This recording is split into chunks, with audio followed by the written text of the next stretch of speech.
নমস্কার, সবাই কেমন আছেন? আশা করি সবাই ভালো আছেন। অবশ্যই পুরো ভিডিওর সাথে থাকবেন। এই দিনটি ছিল পবরণা পূর্ণিমা। আর এই পবরণা পূর্ণিমাটা বৌদ্ধ ধর্মাবলম্বীদের জন্য একটা বিশেষ দিন। বৌদ্ধ ধর্মাবলম্বী হিসেবে আমার জীবনের সবচেয়ে প্রিয় উৎসবগুলোর মধ্যে এটি একটি। প্রত্যেকটা বছর আমরা এই দিনটির জন্য অপেক্ষা করে থাকি। কারণ আমাদের মনকে শান্তি এবং আলোতে ভরিয়ে দেয়। এটি শুধু একটি উৎসবই নয়, এটি আমাদের জীবনের জন্য এক বিশেষ শিক্ষা এবং শান্তির বার্তা। রাজকুমার সিদ্ধার্থ গৃহত্যাগ করার পর অনমা নদীর তীরে গিয়ে নিজ তলোয়ার দ্বারা কেশচ্ছেদন করে আকাশে উড়িয়ে দিয়েছিলেন। কথিত আছে এই কেশ এখনও স্বর্গে ব্রহ্মা এবং দেবতারা চূড়ামণির চৈত্য নির্মাণ করে পূজা করে থাকে। মূলত এই ঘটনার প্রতীক হিসেবে বুদ্ধরা পবরণা পূর্ণিমায় ফানুস উড়িয়ে নিজেদের আশা আকাঙ্ক্ষা ও পুণ্যকর্মকে আকাশে উৎসর্গ করে থাকে।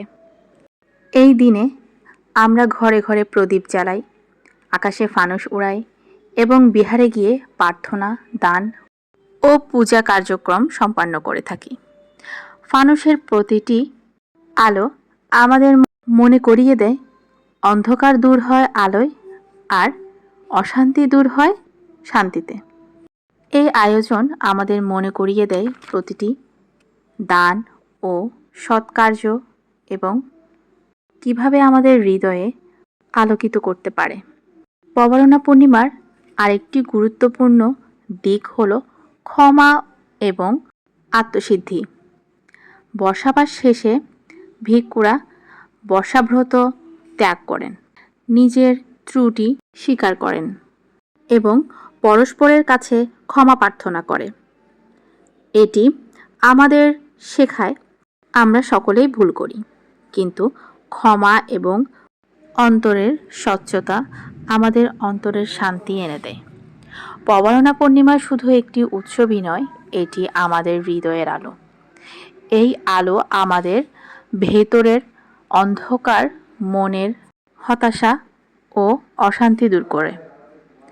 এই দিনে আমাদের মনে করিয়ে দেয়, যেমন পূর্ণিমার চাঁদ আমাদের চারপাশে আলোর চট ছড়িয়ে দেয়, তেমনি আমাদের হৃদয় ও ভালোবাসার শান্তি আর করুণার আলো ছড়িয়ে দেয় পৃথিবীতে। এটাই পবরণার আসল শিক্ষা, মনকে আলোকিত করে এবং জীবনকে সুন্দর করে। জানি না কতটুকু আমি বোঝাতে পেরেছি, তবে আমার এই বলার মধ্যে যদি কোনো ভুল হয়ে থাকে অবশ্যই ক্ষমা দৃষ্টিতে দেখবেন। পবরণার দিন সন্ধ্যায় বিহারে চলে এসেছিলাম আমি আর আমার যা মিলে। আমার মেজো যা সহ আমি এসেছি। তো একসাথে আমরা বন্দনা করলাম। এই বিশেষ দিনে সবাই তাদের মনস্কামনা পূর্ণ করতে চায় বা মনের আশা জানাতে চায়। তো এই যে দেখতেই পাচ্ছেন অনেকেই এসেছে দূর দূরান্ত থেকে এই বিহারে। তো এই দিনটা আসলে খুব আনন্দের একটা দিন। তো খুব ভালো কাটলো এই দিনটা। আমরা বন্দনা শেষ করে বাইরে চলে আসলাম, এসে দেখলাম যে এখানে ফানুস উড়ানো হচ্ছে। অনেক আগে থেকেই উড়ানো হচ্ছে, কিন্তু আসতে একটু দেরি হয়ে গেল। এরপর যে জায়গাটা থেকে ফানুস উড়ানো হচ্ছে ওই জায়গাটাতে যাচ্ছিলাম। যেহেতু অনেক বেশি মানুষের ভিড়, তাই একটু খালি স্থান দেখে ওখানে যাচ্ছিলাম। তো অবশ্যই আপনারা এটা উপভোগ করবেন কিভাবে ফানুসটা উড়াচ্ছে, এবং এখানে কিন্তু ঢাকও বাজাচ্ছে। ঢাকের শব্দগুলো এতটাই ভালো লাগে কি বলবো, আমার কাছে খুবই ভালো লেগেছে, তাই আমি আপনাদের সাথে শেয়ার করলাম। আর এখানে কিছু মেলাও বসেছে, মেলাতেও অনেকটা ভিড় ছিল, অনেকেই মেলা থেকে অনেক জিনিস কেনাকাটা করছিল।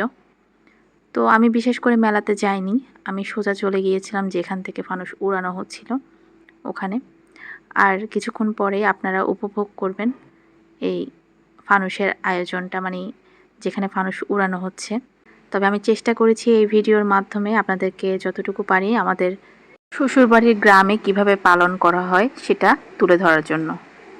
এখানে কিন্তু শুধু বৌদ্ধ ধর্মাবলম্বী নয়, এখানে ভিন্ন ধর্মের মানুষরাও এসেছিলেন এই উৎসবটা উপভোগ করার জন্য।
আমাদের গ্রামের কৃষকরা যে কীর্তন রচনা করেছেন সেই কীর্তনগুলো কিন্তু এখন আধুনিকায়ন করে আমাকে নাকি প্রসাদবন্দি করছে, ওগুলো শুনতে সবার দৃষ্টি কারে।